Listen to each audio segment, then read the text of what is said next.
Elizabeth Cady Stanton and Sarah Weddington were from different eras, but were both very passionate about the same thing: women's rights. Stanton was upset that women did not have the right to vote, own property, participate in the professions, or participate fully in their own citizenship. Sarah Weddington was concerned that women did not have the right to have an abortion. As a lawyer, she used her knowledge of the law to fight for women's rights. They were fervent about their beliefs. They embraced their role solely for the power that they could gain for women. Elizabeth Cady Stanton fought for the creation of women's rights, and Sarah Weddington worked to increase those rights. Elizabeth Cady Stanton was an abolitionist and a women's rights leader.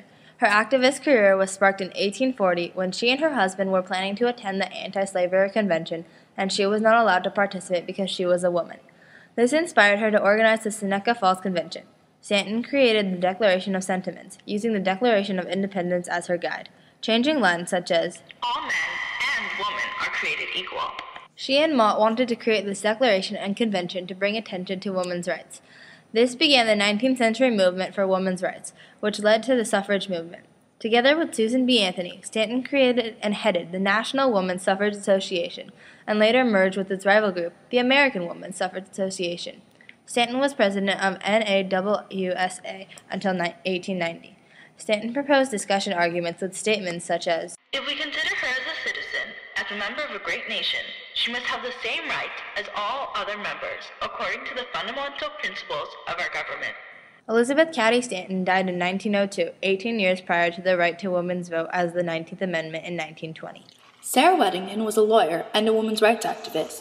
She used her unique understanding as a woman and as a lawyer to understand that there were issues with women's rights that still needed to be fixed.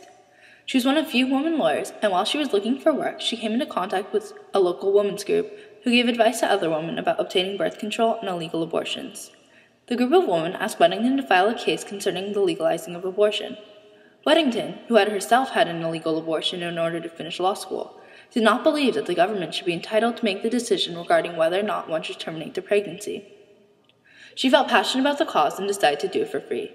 In 1971, at age 26, she began compiling a case. Roe v. Wade went all the way to the Supreme Court.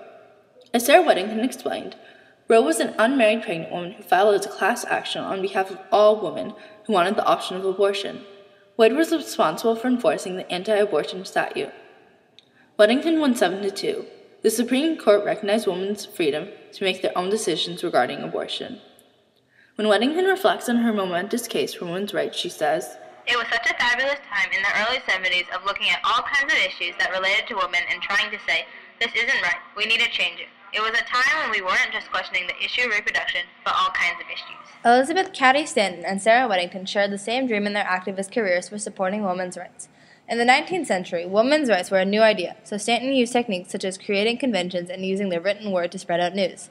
Weddington was part of an era where more and more people brought up ideas on how to change women's rights, so she used the legal system to make her point. Stanton was successful, as was Weddington, and even today, Weddington continues to voice her beliefs and fight for abortion. Both reformers left a mark on women's rights and on America today.